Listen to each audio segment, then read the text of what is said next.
morning, beautiful people. Welcome back to Leave Everything and Wander, and welcome back to our lives.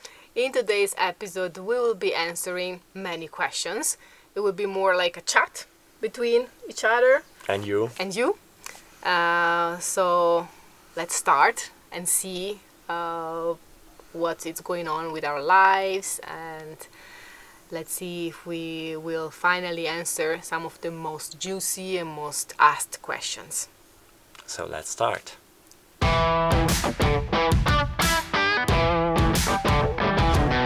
Okay, first question. How is Aria doing? We received a lot of questions about Aria's health, so we wanted to address this because we know many of you genuinely care about her. At the same time, we also received some comments that have been very intrusive and honestly not very delicate. So we understand that we share parts of our lives on YouTube and that we include our daughters in our videos, but that doesn't mean that every part of our lives has to be public or that we have to answer every question, especially because our videos are usually 30 minutes long and our weeks are, the hours in our weeks are pretty more than that. Yes, that being said, talking about Arya is absolutely not a problem for us, not a taboo. Our priority has always been to make sure she's okay, to understand if she needs any extra support, and to give her everything she needs. The truth is that right now we don't have a diagnosis because we don't know if there is anything to diagnose. We have been investigating and we had several medical assessments. Her blood tests came back completely normal. I also had genetic screening during my pregnancy, which didn't show any concerns. Aria has been evaluated regarding autism, and at the moment there are no concerns in that area. We also took her to a very experienced doctor in Palermo with around 40 years experience, and we started a physical therapy journey. This doctor with 40 years of experience, What kind of doctor is he? Is a neuropsychiatric doctor. Specialized in children. Her age. Yeah, exactly. From 6 months to 3 years. So he knows everything. Yeah. What we do know is that Arya has a delay in her gross motor skills. Like, this is pretty obvious. She's also not saying many words yet, so that is something that we are paying attention to as well. That also can be because we speak 2 languages with our girls, and with Luce was peaches and cream. Like, at 18 months she was speaking both English and Italian already, but every child is different, so maybe the doctor said maybe this can cause a delay in Aria. Some people that are like bilingual or even speaking more languages, they start speaking at 3 when they are 3. So we are investigating. We are following the advice of professionals, and we are supporting her with the things she currently finds more difficult. But she is also so much more than a list of milestones, even if they are important. She's curious, she's communicative, funny, sweet, and she has such a strong personality, and she understands so much. She finds her own way to get everywhere, even if she's not walking yet. And she continues to learn and to develop. We have seen like a big progress compared to March and April. Maybe in the future we'll have more answers, or maybe she simply needs more time. We don't know yet, and we are okay with saying that we don't know yet.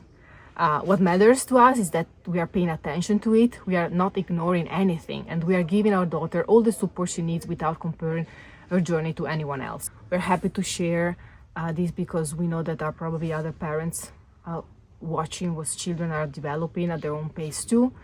We just ask that questions about children, not only Arya but any child in generally, are asked with kindness and sensitivity, because there is a real little person and a real family behind the screen.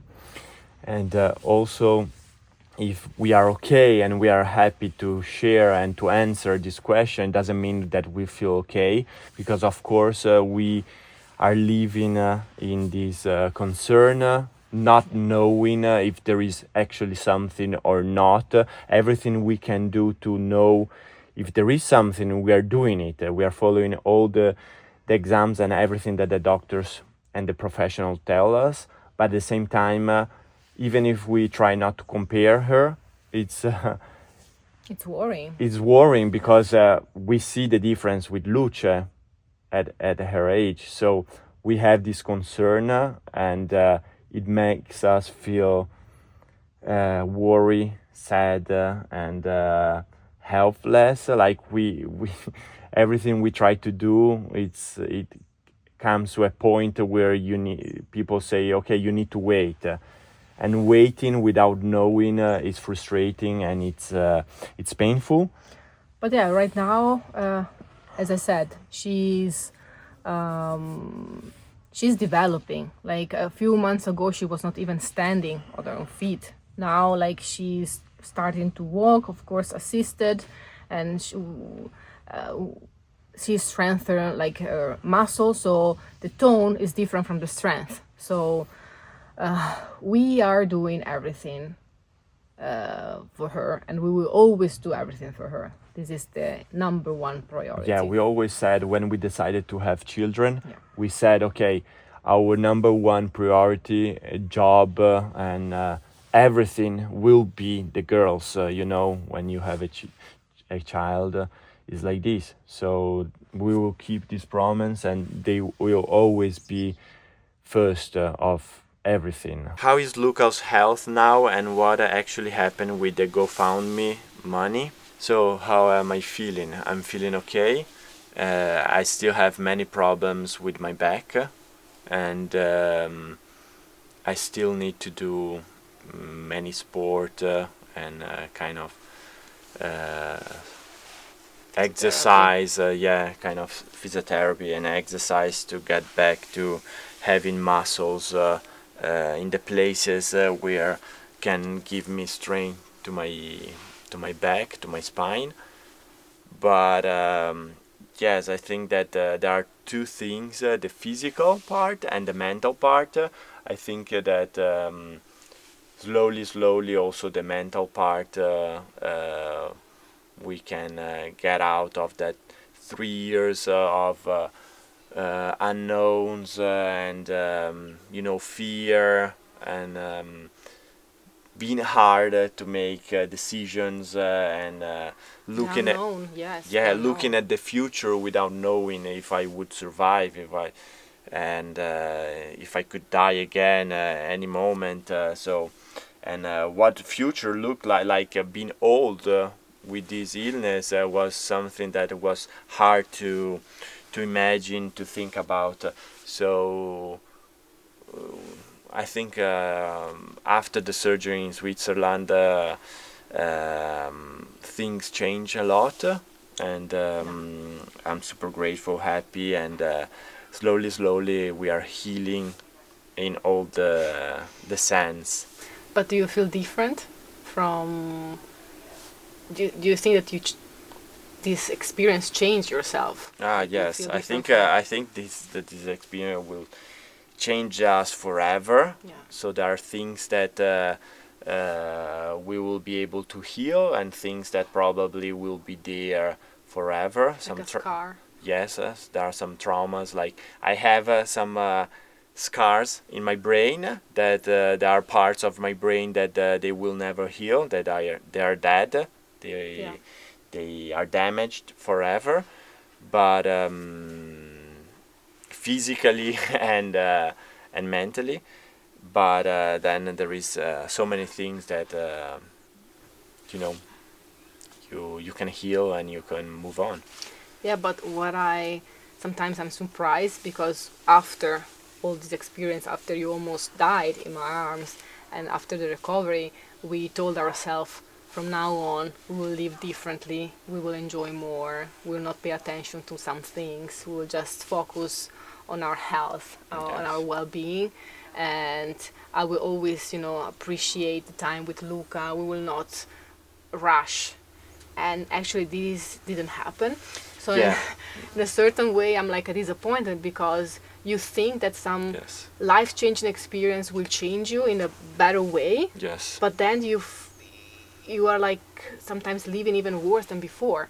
Yeah, society and how things, social media, it makes you go back to work, and always be productive, always think about the future and not live the moment. Yeah, we need to improve that, and Yes, we need to yeah. do that. But on the other side, I think that you and I, we were like this before. We and were already aware about life. It's going fast, Yeah. and you could die any moment. That's why we did leave everything and wonder. Yes, Like we started this page because of that. And at the same moment, we're like a volcano of ideas and dreams. yeah, and we have so many dreams. this So is what I many. appreciate about us. Like the people said, how can you stay and live together 24/7 and still, appreciate each other after 10 years? How like, can you work so much and accomplish so many things in 1 year, in 2 Yeah. years? You're doing things that people takes a lifetime to do, and you just do it in 2 or 3 years, because we So- are like that. It's a bittersweet. Like from one side, I said, we need to slow down. We need to enjoy more. On the other side, I know that we are like this. I Yes. don't know if we will ever change.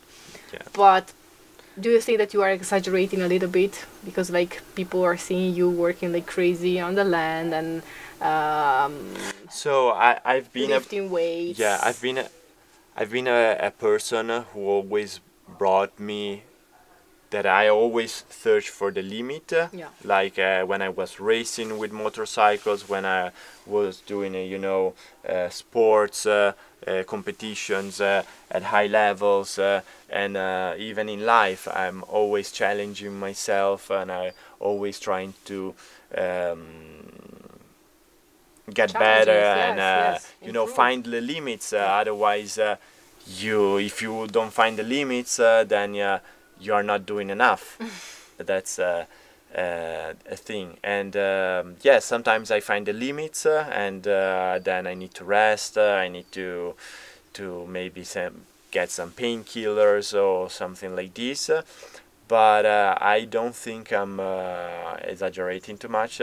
Sometimes, yes, we had some deadlines, and waking every morning at 5, at 4:30, and being already working at 5 and going to sleep late, not resting, and yes, definitely I was exaggerating, but we had those deadlines, and it's like having kids.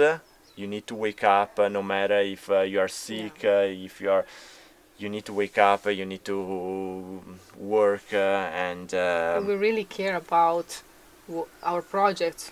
We really care about making things good, the right way, the quality of the things. No? And we so- put love in everything we Yeah. do, so we take it personally. Every project that we start, it becomes part of us. So it's like growing a child, and it's not like we say, okay, we are working only from 9 to 5 on this project, and then we Stop. we switch off. For us, is okay. We if we need to wake up and go work at 5 in the morning, we do it. We know that we have 1 month that we need to work hard, no and we do stop. it. We do it because this is how we are. And I think that also working for you, it's kind of, okay, this is what makes me feel alive right now. Yeah. It's like also my dad, like a different story, but he's always, using the bicycle the entire life. And he said the moment where I will not be able to Ride my bike. that I will be dead. And I think for you, like inside, it's the Yeah. same. When you were in the hospital, you were so grateful because you were alive, but you were half paralyzed, and you told me, like, I'm so grateful, even if I'm not be able to do anything else, I'm grateful because I'm alive, But now that you can do it, you can work, you can lift weights, you can just go away from me without the fear of, oh my God, like I don't know if I can reach the end of the day. This is what makes you feel alive. Yeah, it's almost like also like I don't know if revenge is the right word. It's something like when I was on the wheelchair and I wasn't able to walk, I wasn't able to do things. Now that I'm able, it's like okay, if I don't do things, it's like you have been given a second chance and you are not using it. It's wasted. It's wasted. Like Yeah. you are able to walk, you're able to do things, and if I don't do it, then it's like, why you were so sad, and it's difficult to explain. But going to the second part of the question about what happened with the GoFundMe money. Yeah. So we normally don't feel the need to explain or justify how we spend our money, but this is different because thousands of people supported Luca, supported you when you were going through one of the hardest periods of our lives. And we don't want false information circulating about what happened to their donations. So for the ones that don't know, after Luca's 3 strokes in 2022, his health became extremely serious. At one point, he effectively died in my arms and I had to perform CPR to keep him alive. Then we discovered that he was suffering from CSF leak and he had already undergone 3 unsuccessful surgeries in Italy. So the hope was always, less every month, every year.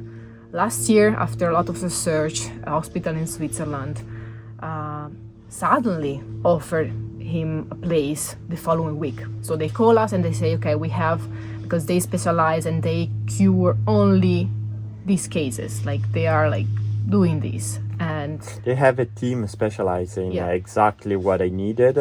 And they said, we have a spot next week. So what do you want to do? What do you want to do? And at the exact moment was probably a few weeks before May, something like this.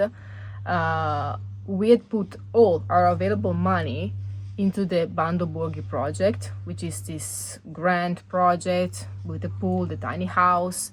And although it's a grant, the way it works means that you have to fund the project, we have to fund our project ourselves first. And then eventually, at the end of the project, if everything goes well, they will reimburse, they will refund part of the money back. So in that moment, we said, okay, we're not able to collect this money in like 5 days. So people around us, friends, family, they suggested that we ask our community, because it's so big and always been so helpful, to ask for help. So we opened a GoFundMe with a 30,000 goal. And we reached that goal in about 1 hour, which was unbelievable to us, and we closed it straight away. After we closed it, I'm not kidding, we received probably an enormous number of messages, emails from people asking us to reopen it because they wanted to help with your surgery, they wanted to help with the recovery, medical care that might come afterwards, even supporting you to go on vacation if you wanted. Like, we received so many emails that was like unbelievable. So we decided to reopen it. Then you left to Switzerland, and after 1 week we reached like 127 or 29,000. And we closed it again. We published the medical invoice on the GoFundMe page. Many people, they felt like, oh my God, now with the rest of the money, you invested the money for the pool, for the tractor, for the tiny house, for your business. And this is not true. After the Italian taxation, because yes, donations are subject to taxes in Italy, what remained was approximately 73,000 euro. Roughly 4,000 went towards the surgery, medical examinations, travel, and logistics. 15,000 was donated straight away. Then Luca has been having private physiotherapy at around 200 per week. So right now it's almost 10,000 euro. And what remains, that is like 8,000 euro, is being kept for Luca's future medical care and its follow-up trips and checkups in Switzerland, probably in a few years. So none of the money bought our tractor, none of it paid for our pool, none of it paid for the tiny house or any other project. So we don't want to keep defending ourselves against every accusation online, but we felt we owed it to the people who help us from their hearts and say this clearly. For the last time, the money you donated for Luca was used for Luca, and what remains is there for his continuing medical needs. So it's like even about donations, like we don't feel that you need to share how you're donating money. For example, like I care so much about eating disorders. We wrote a cookbook and we donated part of the money to Eating Disorder Association because it's something that I really care for.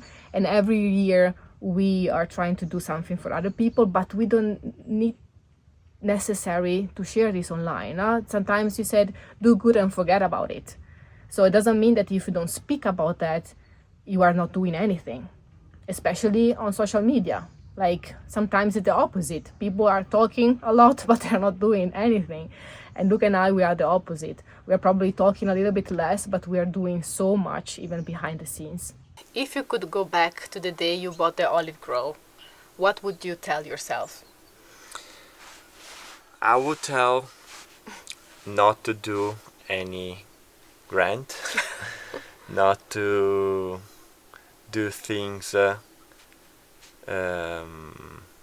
too big, try to stay small, and the last 2 years with the grant, with the tiny house, the swimming pool, they have been a lot.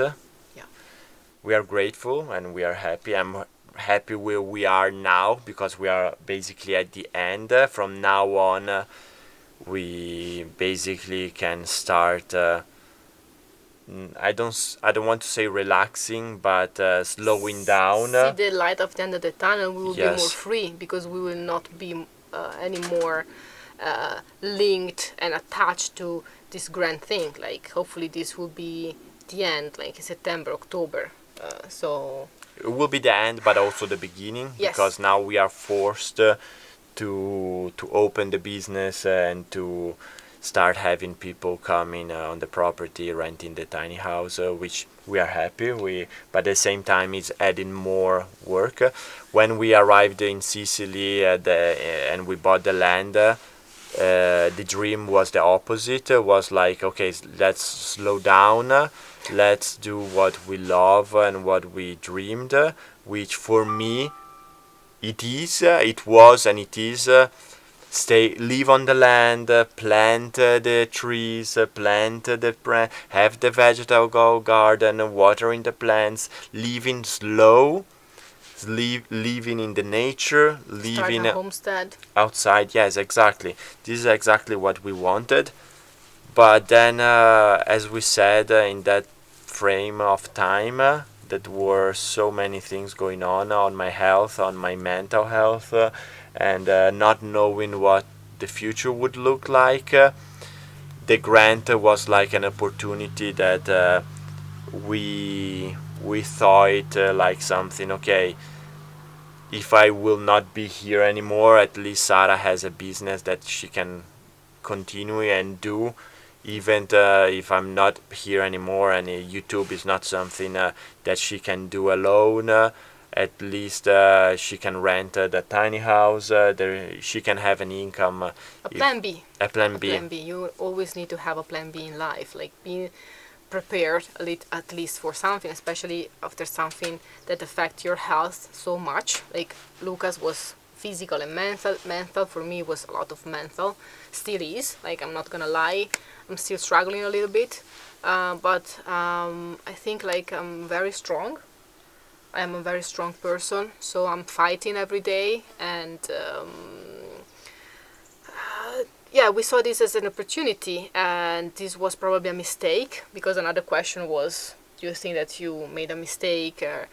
Yeah, I think that was not even a mistake, was just a wrong consideration of the timing, because like with small children, like we had like only Luce at the time, having like 2 daughters, we don't have like a support system, we don't have any help in Sicily, we are by ourselves alone.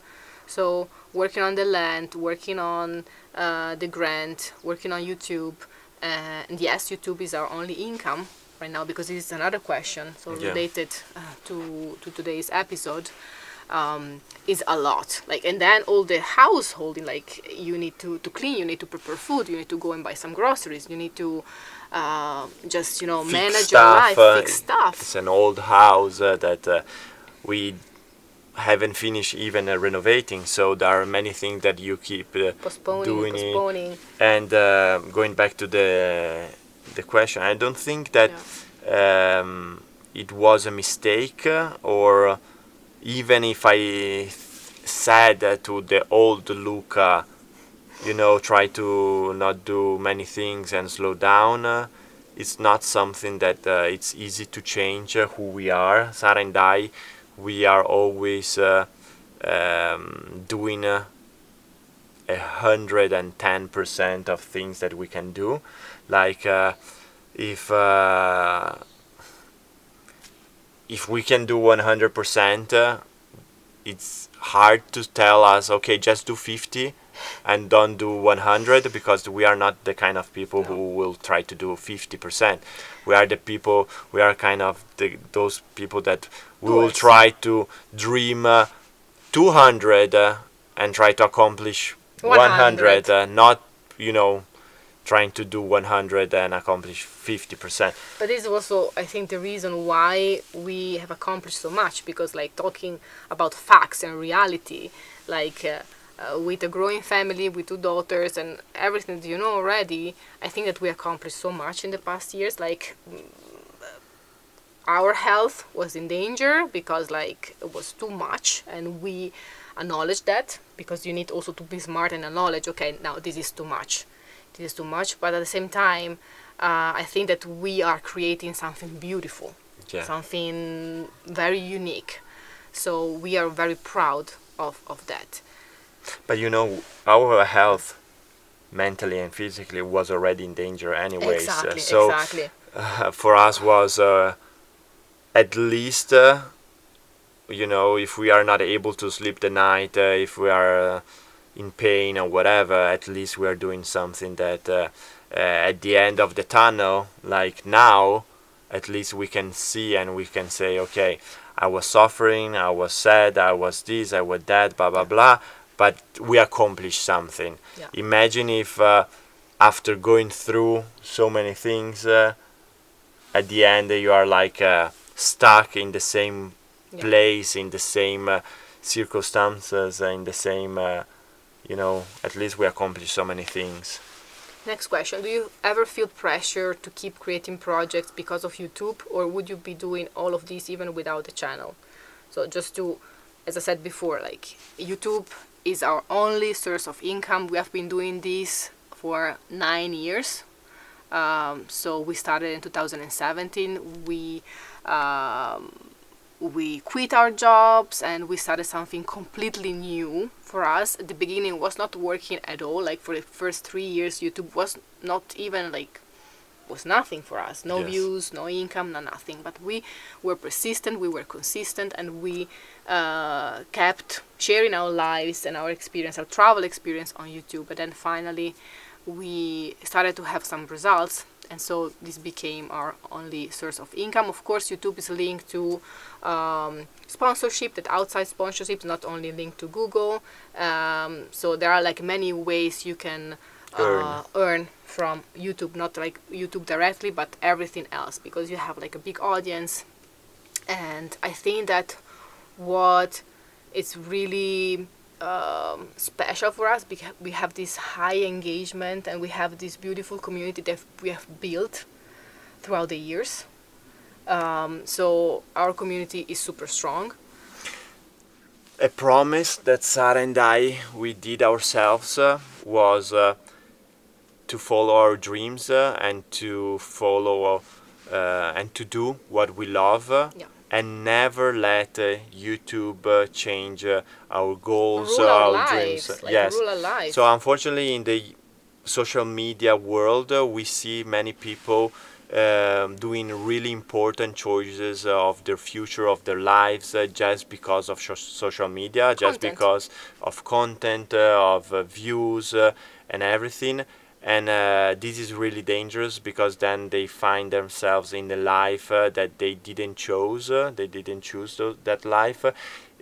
Was the social media or the YouTube or the algorithm or the views. Even because it's not the life that they wanted to live. It's the life they had to choose to be successful in social media, we promise ourselves, no, we want to follow what we dream and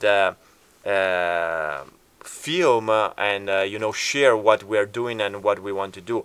And we decided to do it in a way that even if our dreams and our content is not successful, and we don't need to pay a rent, we only have our bills, so even if it's not so interesting for many people and the views go down and the income goes down, we can still survive, but we are doing what we love. We are not doing like something just to get more views and doing so have a bigger income. Even because doing so, you will always be a slave, because you will keep doing content, and then when you finish that chapter, you need to find something else, and you need to find something else.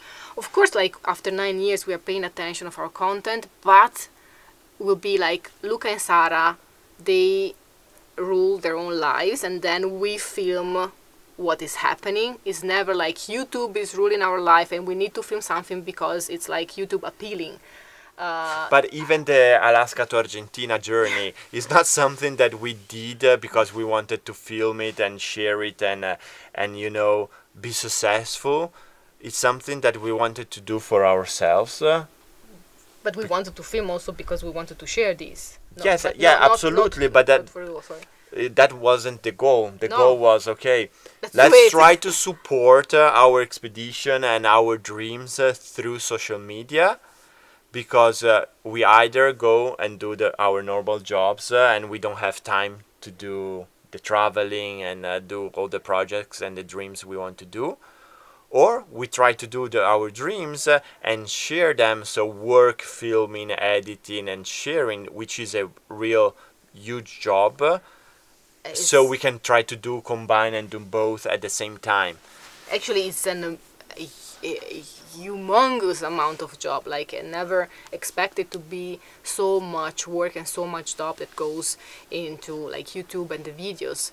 Like, and I always been working very hard even before YouTube. I was working 15, 16 hours a day every day, but I never felt so tired like I am in this moment. Also because of the of our Luce and Aria, of course, all the projects that we all need the to projects. But it's tons of job. Like I always said to everybody that is like questioning about YouTube, say, oh, it's just a video, what are you complaining? I say, yeah, I want to do it, I want to start doing your job. Say, let's try to do this like for 6 months. Every week, film. It's not only 6 months. You need to just to start. Starting, we took like 3 years just to start.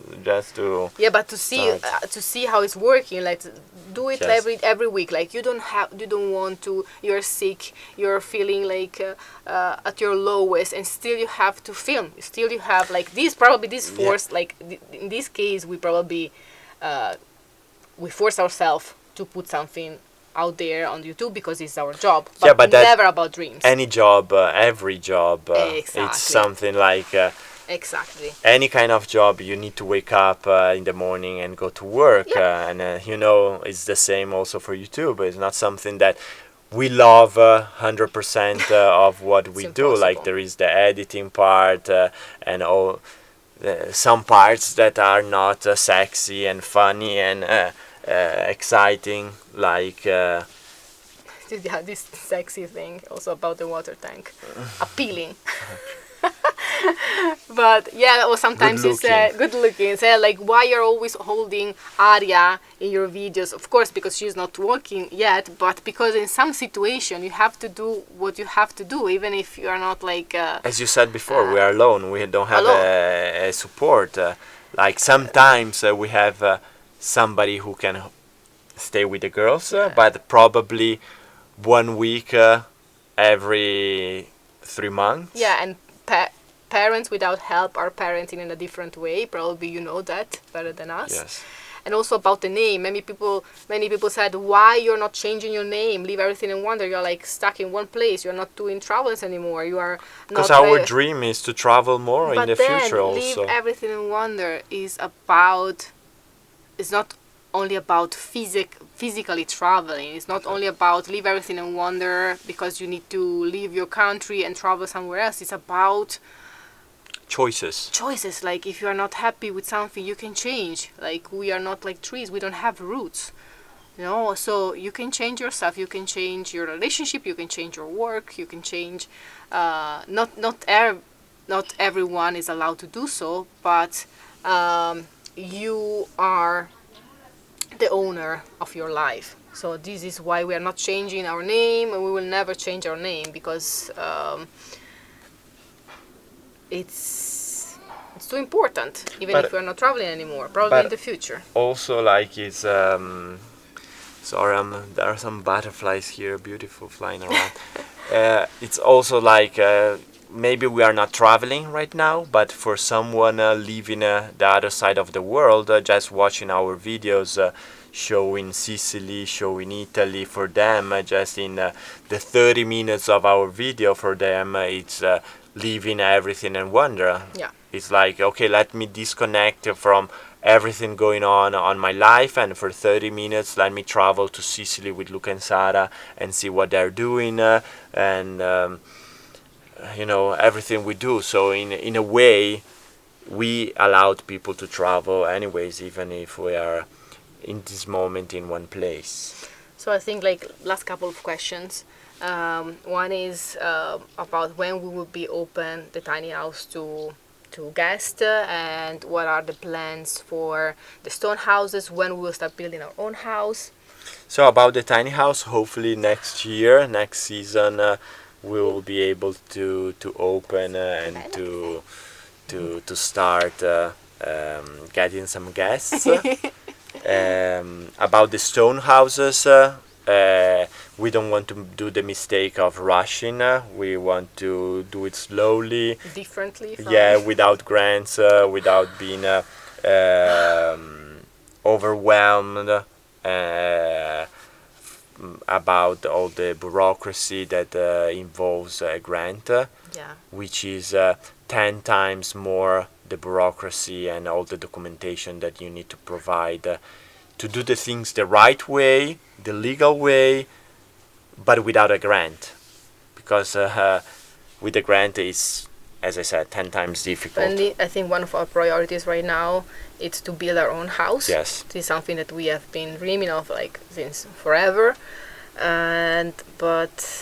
Which, to do so, our priority is to sell Lucky Land. This is another question. What is going on with your house in the mountains? Like, are you going to sell? Did you sell Lucky Land? What are you going to do?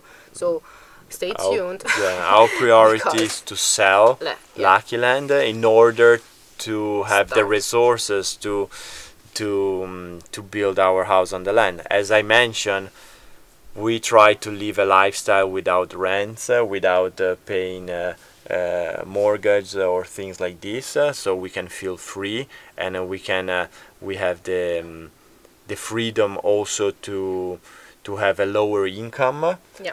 But at the same time, in order to build our house, we need the resources to do it. So we need to sell Lucky Land. And we invested a huge amount of money, even unexpected money, in our project, the tiny house, the pool, and we need to invest more because like infrastructure is still missing, roads, lights, many things, retaining walls, furniture, and so on.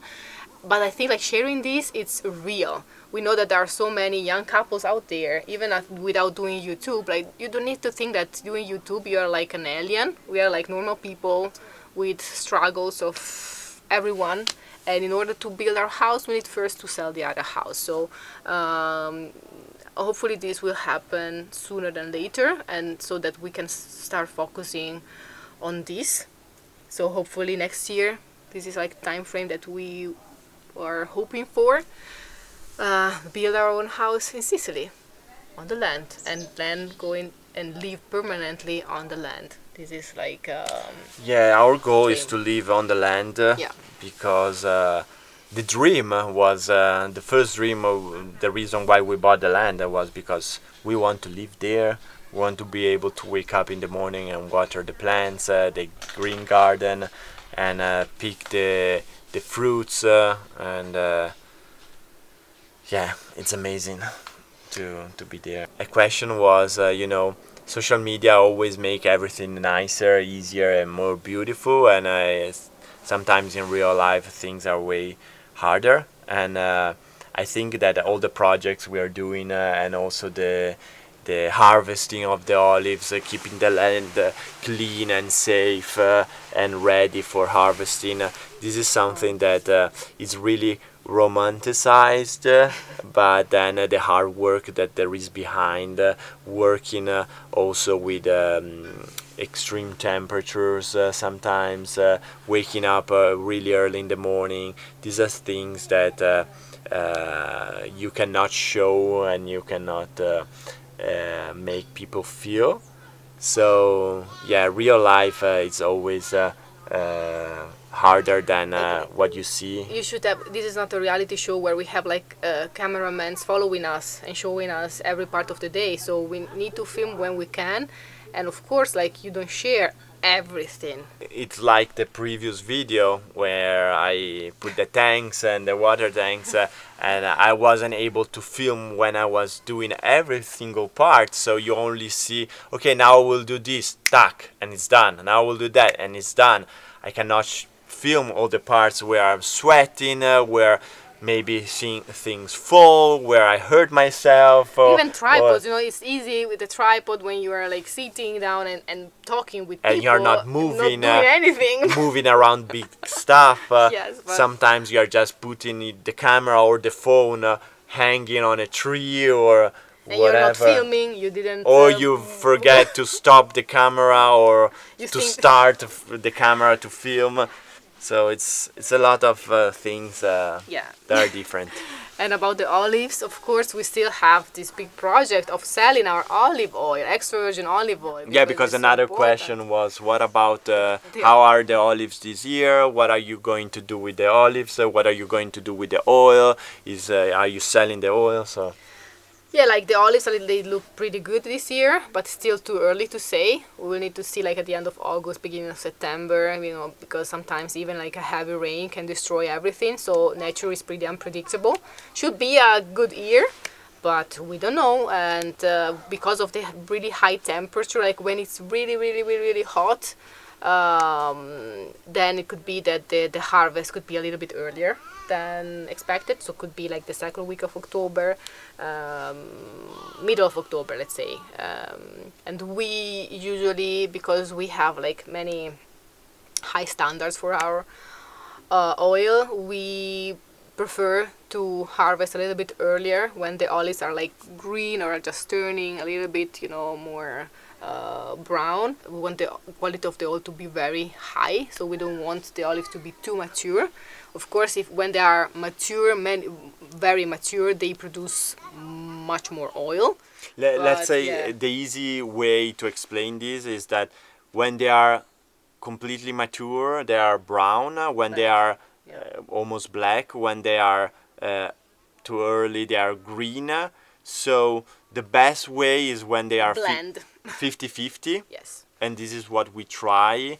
And even to compense, we try to harvest a little bit in advance, so we have a lot of green to mix with the one who are already brown. But the thing is, it needs to be 50-50. We never want to pick them when they are, let's say, 90% brown, because we like the high standard. We are not producing thousands of liters and kilos of oil. We are producing let's say a small amount, so we want that small amount to be really, really good. But we're working behind the scenes. Like I would love to sell also other products related to the olive trees that I will not reveal it right now. Yes.